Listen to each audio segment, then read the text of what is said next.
Boa noite, balaeiros. Estamos hoje aqui com a honra de estarmos ao lado de João Luiz, um dos pilares da música nacional brasileira de todos os tempos. Um cara autêntico, uma paldurecência e atitude ímpares no nosso cenário musical e político do Brasil. Estamos falando nada mais, nada menos do que com Lobão. Muito obrigado por estar aqui no nosso balaio. Tudo bem, Aurélio? Tudo Grandíssimo prazer. Cara, vamos logo ao que interessa. Como que foi o processo de composição do seu disco atual? Ele foi basicamente como... Eu até falo isso no meu livro, que também foi um livro que saiu concomitante, fala sobre o processo de criação do disco, que é muito parecido quando você vai criar uma redação no colégio. Só que com a diferença de que ele saiu do nada, sem nada inspirador, assim, sabe? Eu estou inspiradíssimo, vou compor porque eu estou inspirado, não. Eu tinha uma vontade de experimentar a sonoridade de um estúdio, experimentar os processos de gravação que eu estava aprendendo a gravar. Você fez todo na sua casa, no seu estúdio? Em casa. Eu queria fazer um disco tocando todos os instrumentos. E para me facilitar isso, eu pensei, vou fazer músicas que são a minha formação, que também são muito importantes, que vou assumir toda a minha formação musical, que ela se resume basicamente em 1971, que eu acho que é o ano mais possante do rock em todos os tempos, que nos deu os melhores discos de rock e basicamente foi um ano que eu desenvolvi, toco bateria desde criança, mas eu tinha 13 anos, 71, foi quando eu comecei a tocar bateria feito gente grande. Então, o que aconteceu? Primeiro, eu fiz um playlist enorme de todos esses discos de 71, Humble Pie, Grand Funk, Free, Trapeze, Yes, Emerson Lake and Palmer, Deep Purple, Black Sabbath, Cactus, só coisa fina, né? Jimi Hendrix, Rory Gallagher, coisas assim, Slade, T-Rex, porra, só coisa dos anos 70. Você puxou toda a sonoridade disso, isso aí que você ouviu? Não, a sonoridade ela é moderna. Moderna. Agora, o que eu queria falar assim, aí quando eu percebi que eu estava tocando, eu nunca gravei baixo, por exemplo, eu comecei a presetar os equipamentos para tocar baixo com o set do Chris Squire, do Yes. Ele não tinha nem morrido ainda. E aí eu comecei a fazer uns fraseados do Yes, aí comecei a tirar um som meio... Em uma música eu procurei a sonoridade mais do Jimmy Page, outra eu procurei a sonoridade mais do Jimi Hendrix, Profundo e Deslumbrante como solo, tem todo o fraseado do Hendrix. O baixo basicamente é Chris Squire, tem muita coisa do Bill Bruford, batera do Yes, do Don Brewer, baterista do Grand Funk, o John Bonham, do Zeppelin, do Ian Pace, de Purple, todos os meus heróis, o Carl Palmer, o Atomic Rooster, o Carl Palmer foi do Atomic Rooster, né? E, então, assim, eu peguei todas essas Sly Family Stone, também música negra americana misturada com rock and roll. Bom, então eu comecei a pensar nisso, fazer um disco de hard rock, e de repente eu comecei a ver que passou do hard rock também para muitas coisas progressivas. O próprio Chris Squire, a sonoridade do baixo, a tocada de bateria, né, mais solta. Depois os teclados que eu coloquei também, a Overture, ela parece uma coisa meio Rick Wakeman, né, cara? E aí eu comecei a achar que porque eu sempre rejeitei essa... Eu acho que todo cara que viveu o pré-punk, ele se censurou depois que veio o punk. E eu percebi o quanto que eu me censurei, depois, não só pelo pré-punk, porque também toquei com o Patrick Moraes, que era do Yes. Eu peguei justamente a derrocada da música progressiva, justamente com o maior grupo de música progressiva do mundo no momento, que era o Yes. Todos viraram poeira, né? Então, a partir dali, principalmente aqui o cenário musical brasileiro se reduziu ao punk, o New Wave, aí os anos 80, que eu entrei de uma maneira meio traumatizada. Então esse disco agora, ele teve essa coisa, eu senti que eu vou fazer uma espécie de elo perdido com aquele tipo de música que ele não teve uma linha evolutiva. Ele tem algumas coisas esparsas no mundo, tem um prog europeu, mas que eu acho cafona. Então eu pensei, eu acho que eu sou um dos poucos caras vivos que viveu intensamente aquele momento e pode agora, na sua maturidade como compositor, fazer essa linha evolutiva daquele momento. Como ele soaria agora, modernamente, se tivesse com aquelas ideias daquele tempo. Porque eu sempre penso em não fazer uma coisa retrô, é pegar aquela ideia e trazer para cá como uma coisa possante, porque eu acho que foi o momento mais rico da música internacional enquanto rock, foi os anos 70, justamente 71. Então, esse foi o intuito. Contudo, como houve um monte de apagões lá em São Paulo, por incrível que pareça, tinha apagões de 4 horas por dia, às vezes 3 vezes por semana, queimei 2 torres, o computador atrasou tudo, não sei o quê, e eu pensei, bom, nada vai me deter. Eu, nesses intervalos de falta de eletricidade, eu tinha um quintalzinho, ele tem um quintal lá em casa, aí eu botei, tem uma mesa aqui, assim, tipo, mesa que a gente faz churrasco, assim, eu botei meu QG lá, aí eu peguei uma viola caipira que eu tinha ganho da Janine para tocar uma música, eu não sabia tocar porque a afinação tinha afinado como violão, aí ela estava com a afinação de cebolão, já que é maior. E aí comecei, compus 3 músicas na viola, resgatei um violão Seresta, que foi um clone do meu primeiro violão que minha mãe me deu, que é um Delvec, modelo Seresta. Ele é de aço, mas ele tem uma ação de nylon, ele não é feito... Dá para você tocar música clássica nele e o som é de aço, é lindo. É um instrumento que ele com o violão folk, que é um violão mais duro, para você tocar sal maior, você não toca muita pestana, você não pode fazer muita coisa. Então, ele propicia que você arme acordes, o fraseado dele, como ele é muito mais suave, maleável, a ação dele é muito mais suave, você pode inventar uma série de coisas que não no violão folk. Então, esses instrumentos foram muito importantes.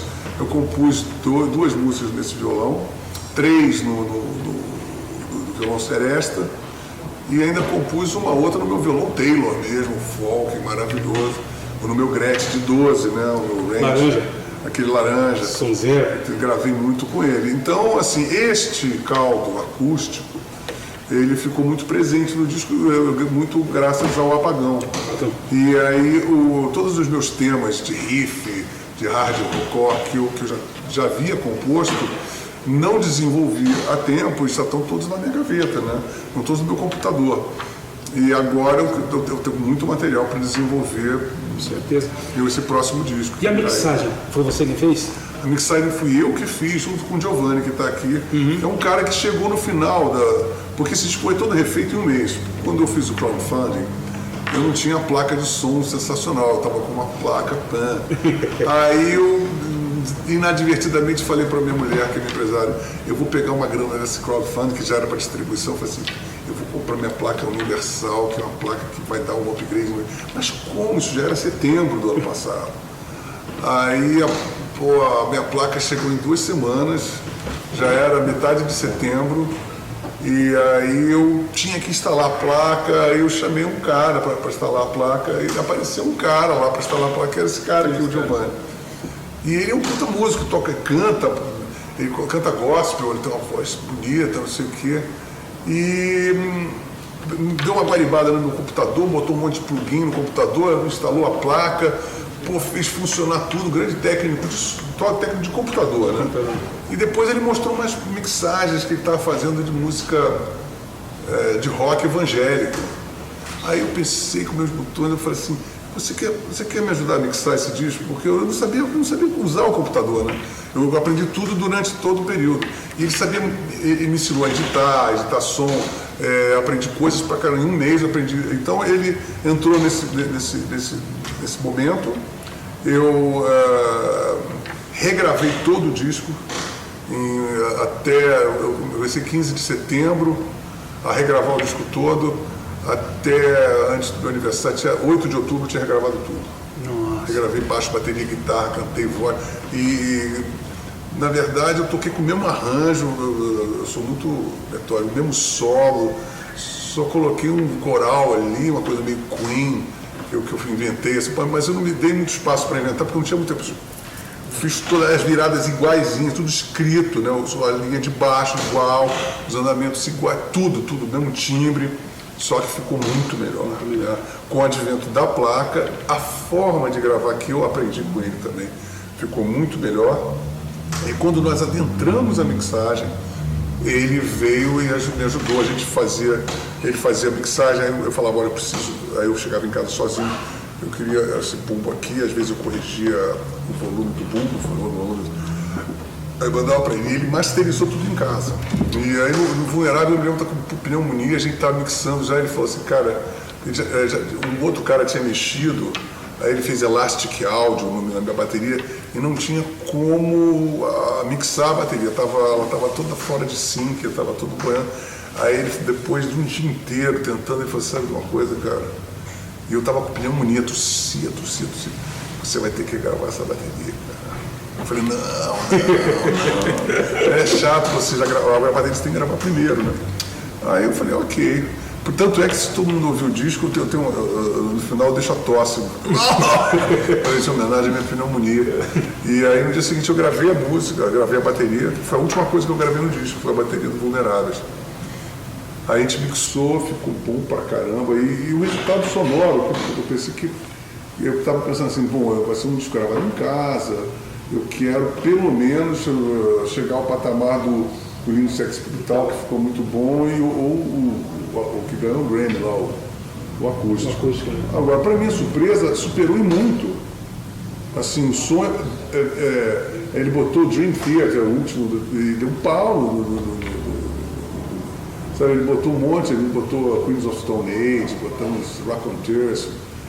Porra, eu falei, tá um padrão internacional, ficou melhor, de longe as melhores sonoridades que eu produzi, e eu fiquei muito feliz, falei, eu queria só com uma super banda, assim, eu queria fazer um disco sozinho, mas que não fosse aquele cara que, olha, que se vira, ele leva um somzinho no violão, eu queria tocar, mas uma coisa vários instrumentos. Mas uma coisa que eu tenho acompanhado na sua carreira, não preciso de puxar o saco, você tem tocado mais. Sim, eu tenho estudado. Você está com uma pegada de guitarra. Estudei muito. Cara, muito legal. Você estava usando bastante efeito, bastante trêmulo da guitarra. Eu estou até com lerra aqui, cara. De tanto usar. Eu estou com essa mão, porque eu estou com a palheta aqui, né? E uso a alavanca com esses dois dedos. E eu estou com esse dedo pinçado, estou botando gelo.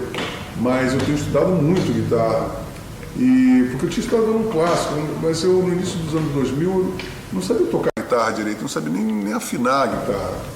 E aí aprendi a tocar guitarra direito, voltei com essa minha ida para São Paulo, eu quando fiz o estúdio eu comprei novamente a bateria, então pude estudar bateria 3 horas por dia. Aí então, voltei a tocar bateria como eu tocava quando estava tocando a Vera, a bateria, talvez até melhor. E aí um instrumento ajuda o outro também, é como falar a língua, né? Você toca bem o instrumento, aí você passa vários rudimentos com aquele instrumento, você passa para o outro. E assim aconteceu com o baixo, foi uma surpresa. O baixo do disco, eu adorei gravar o baixo, nunca tinha gravado na minha vida baixo. E como é difícil gravar, porque tem zonas, o grave às vezes tem zonas mortas, se você não timbrar direito, vai tudo. Morreu. Então você tem que aprender a timbrar o baixo. Então para mim foi uma aventura, foi um parque de diversões sonoro, né? E tocar também teclado, você vê que tem umas execuções casca grossa, meio bar, assim, né? E eu aprendi a tocar legal também, piano, órgão, vibrafone, eu usei vibrafone, Fender Rhodes, órgão de igreja, muita cordas também, né? Synth em geral, timbrar os synths no Diz, como o Apóstolo dos Impostores, ele foi todo feito no synth em 4 camadas de som. Então eu aprendi muita coisa, né? Fora a guitarra, a viola caipira, que foi outro instrumento que eu aprendi a tocar e ficou amalgamado ao disco. Voltei a tocar violão seresta que me induz ao violão clássico, tem o Aranjuez, né? Alguma coisa qualquer, tem citações do Rodrigo, né? do Adágio Aranjuez. Então você vê que na verdade o disco ele ficou com uma sonoridade muito rica, né? Ele tem um monte de instrumentos, você tem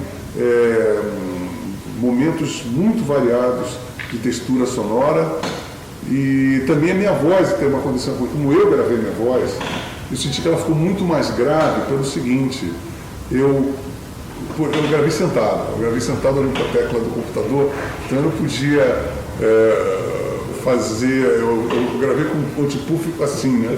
Então eu fiz uma técnica que eu podia chegar muito mais próximo do que um técnico recomendaria e falava assim para não fazer, né? E consegui explorar muito as frequências graves da minha voz. Tem gente que não me reconheceu, não sei, achei que não era tão diferente, mas outro dia eu estava ouvindo o acústico, MTV, eu pensava que era um cantor. Assim, eu cantei com muito mais esmero, o timbre da voz foi muito mais tratado que em qualquer outro disco. A interpretação também, eu busquei fontes mais estapafúrdias, assim, desde Zé Ramalho, até passando por Jacques Brel, Bibi Ferreira, ou até Henri Cristo, né?